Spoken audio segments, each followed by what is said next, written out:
오늘은 우리가 인생을 살면서 정말 어려운 상황 많이 겪게 되죠.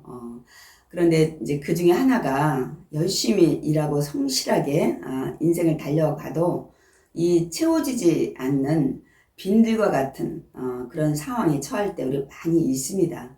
그래서 열심히 정말 일하고 아침 일찍 일어나고 늦게까지 우리가 동분서주하며 달려다니는데도 불구하고 정말 내 능력이 부족해서 그런지 뭐 여러 가지 요인이 있겠지만은 어쨌든 결론적으로 우리가 낙심하고 절망을 하게 되죠.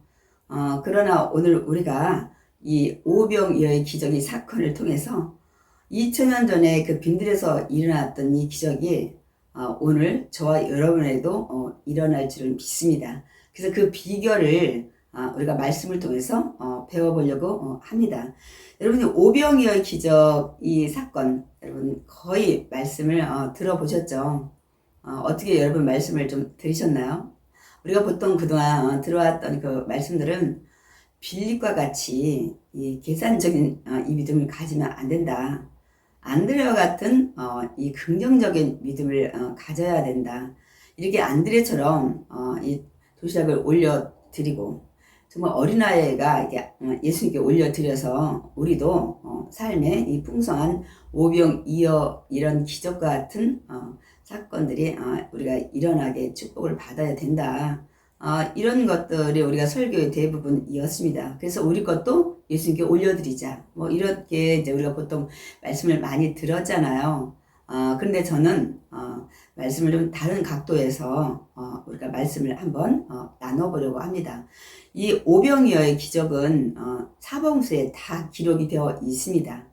근데 이제 마태, 마가, 누가의 기록은 조금 요한과는 좀 다릅니다.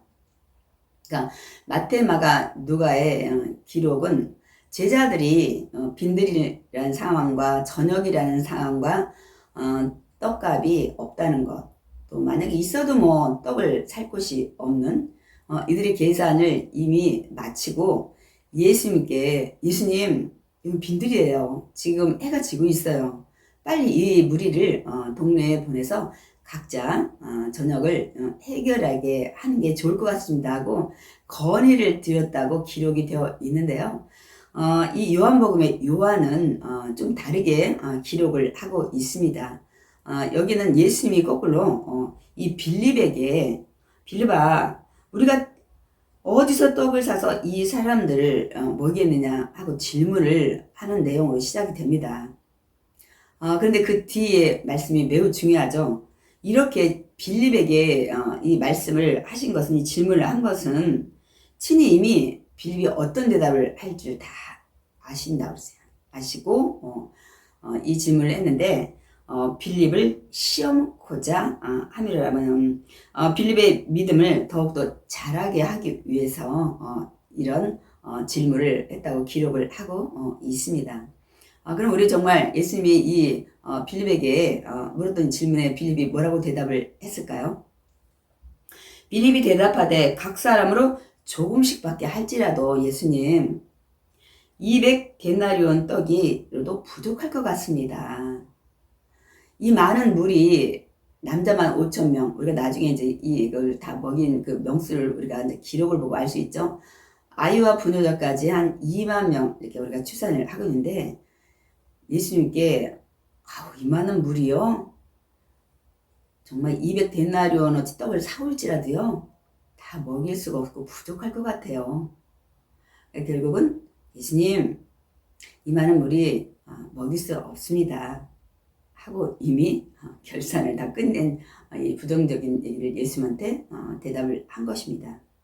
그런데 그때 안드레가 어디서 구했는지 한 아이의 도시락을 가지고 예수님한테 와서 보고를 하는 겁니다. 뭐라고 얘기하고 있습니까? 안드레가 예수께 여짜오되 한 아이가 있어 보리떡 5개와 물고기 2마리를 가지고 있더라고 예수님한테 말씀을 드리면 있는데 여기까지 우리는 안드레를 사실 칭찬을 우리 해도 될 거예요. 왜 그러냐면 아마 마테마가 누가 그 말씀을 보면 제자들이 이 무리들을 빨리 보내서 저녁 식사를 해결하게 해야 된다. 여기 상황에서는 도저히 먹일 수 없다고 이 얘기를 할 때 예수님이 뭐라고 대답을 하셨습니까? 보낼 것도 없다. 너희들이 이 무리를 먹으라고 이렇게 얘기를 했을 때 아마 제자들 굉장히 당황했고 사실 현실을 볼 때 황당했을 거예요. 아마 너희들이 이 무리를 먹이라고 했을 때 안드레의 생각은 그럼 일단은 먹을 거를 좀 찾아봐야 되겠다 하고 아마 무리 이 사이를 찾아 다니지 않았을까 그런 생각을 합니다. 그래서 안드레가 도시락을 하나 이제 구해왔죠. 뭐 아이가 허락을 했든 뭐 안드레가 뭐 부탁을 했든 그래서 여기까지 그 말씀에 순종한 그 안드레에 대해서는 우리가 좀 박수를 보내줘야 합니다. 그런데 그 다음이 중요합니다. 안드레가 도시락을 가져와서 여기에 이렇게 어린아이 도시락을 제가 가져왔는데 열어보니까 이렇게 떡 5개와 물고기 2마리가 들어있는데 또 이것 역시도 이 어린아이가 먹을 양이기 때문에 굉장히 적다고 아마 얘기를 했을 겁니다. 그러면서 안드레가 하는 얘기가 뭐라고 얘기를 하고 있습니까? 그러나 예수님 하지만 제가 도시락을 이렇게 가져오긴 했지만 그것이 이 도시락의 이 작은 양이 이 많은 사람에게 얼마나 되겠사옵나이까? 이 작은 도시락으로 도대체 예수님 몇 명이나 먹일 수 있겠습니까? 다시 말씀드리면 먹일 수 없지 않느냐 하는 부정적인 이 얘기를 한 것입니다, 여러분. 우리가 그동안 들어왔던 것처럼 그 안드레의 그 믿음, 긍정적인 믿음을 우리가 본받아야 된다고 우리가 많이 말씀을 들었는데 정말 그런 안드레의 믿음을 우리가 본받아야 된다면 안드레는 이렇게 고백을 했었어야 합니다. 예수님께서 우리에게 이 무리를 먹이라고 해서 제가 무리 가운데 도대체 먹일 수 있는 양이 얼마나 되는가 좀 이렇게 돌아다니면서 찾아봤는데 어린아이 도시락이 있길래 제가 가져왔습니다. 열어보니까 떡 5개와 물고기 2마리가 들어있긴 한데 어린아이의 도시락이라 그런지 굉장히 양이 적습니다. 그러나 저는 믿습니다. 예수님은 비록 이 적은 이 양이지만 이 많은 무리를 먹이고도 남게 하는 능력의 분이신 것을 저는 믿습니다. 그렇게 하실 줄 믿습니다 하고 이 고백을 드렸으면 우린 안드레의 믿음에 박수를 쳐야 나가서 구하기도 했지. 또 그 안드레의 믿음을 통해서 예수님이 어떤 분인지 이미 고백을 한 거잖아요. 그러나 안드레는 앞에 말씀에는 순종을 했지만 뒤에 예수님이 아직 어떤 분인지를 알지 못하고 결론적으로 이 도시락을 가져왔지만 빌립과 같은 결론을 낸 것입니다. 안 된다는 거죠. 그러니까 우리가 마태, 마가, 누가 이 요한복음에 보면 결론적으로 모든 제자는 안 된다는 이 계산을 하고 결론을 내린 겁니다. 예수님께서 이 오병이어의 기적을 그러면 왜 일으켰을까 여러분? 그러니까 너희들이 세상적으로 계산법을 하고 이렇게 나간다면 절대로 너희들 삶에 이런 기적은 일어나지 않는다. 너희들 계산법 절대로 틀린 건 아니다. 핀들 맞다. 나도 안다. 지금 해가 지는 저녁인 거 나도 인정한다. 떡값이 굉장히 많이 필요한 것도 나도 계산을 하고 있다. 그리고 설령 떡값이 있다 할지라도 이 많은 먹을 사람의 그 떡 양을 어디서 팔겠느냐. 너희들이 근데 이렇게 계산을 하고 여기서 이 계산을 끝낸다면 절대로 이 비늘의 풍성함의 기적은 일어나지 않는다.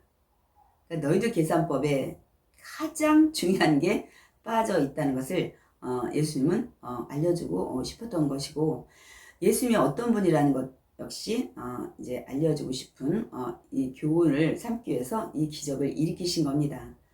제자들의 계산에 빈들, 저녁, 떡값 없고 떡 파는 데 없고 플러스 이 모든 상황을 뛰어넘을 수 있는 전능자 예수 그리스도를 제자들이 계산해서 포함시키지 않고 뺀 것입니다. 그 부분을 예수님이 이 제자들에게 교훈을 하려고 하신 것입니다. 그렇기 때문에 여러분 뭐 도시락을 하나 드려서 이 기적을 예수님이 일으켰고 도시락을 안 드렸으면 안 일으켰고 이런 것이 아니라 제자들의 계산이 뭐 논리적, 합리적, 정말 계산적 틀린 건 없지만 이건 세상 사람들이 하는 계산법이고 우리 믿음의 사람은 믿음의 계산에 반드시 예수님을 포함시켜야 된다는 것을 예수님께서 말씀하시고 예수님이 어떤 분인지 이런 현실의 상황을 뛰어넘고 모든 문제를 해결할 수 있는 전능자이심을 예수님은 알려주고 싶었던 것입니다. 그렇기 때문에 저와 여러분 인생에 이런 상황이 됐을 때 반드시 예수님을 포함시켜야 합니다. 예수님을 저와 여러분 삶 속에 초대를 하셔야 합니다. 그 실제적인 예가 있죠. 누구인가요? 다윗이죠. 골리앗을 맞이했을 때 많은 병사들은 모든 환경을 보고 나는 할 수 없어. 우리가 가진 무기로는 내 능력으로는 이 작은 오병이어 같은 이런 능력이야. 가진 게 이것밖에 없어. 그리고 아예 골리앗을 대항하려고 하지 않았어요. 그러나 다윗은 내가 가진 현실 나도 물맷돌밖에 없다. 그때 하나님의 능력이 나와 함께 했기 때문에 이 사자와 곰을 내가 물리칠 수가 있었다는 것을 다윗은 생각을 하게 됩니다. 그럼 오늘 내 눈앞에 있는 이 골리앗 아무도 무너뜨리지 못한 벌벌거리는 이 골리앗이지만 내 작은 이 도시락 같은 이런 어린아이의 이른 오병이어의 도시락이지만 이곳에 정말 이 물맷돌에 하나님의 능력이 포함이 되면 계산이 들어가면 반드시 저 골리앗도 쓰러뜨릴 수 있다는 계산을 다윗은 한 것입니다. 그러므로 그 물맷돌에 하나님의 능력이 포함이 돼서 결국 골리앗을 쓰러뜨리게 된 것입니다.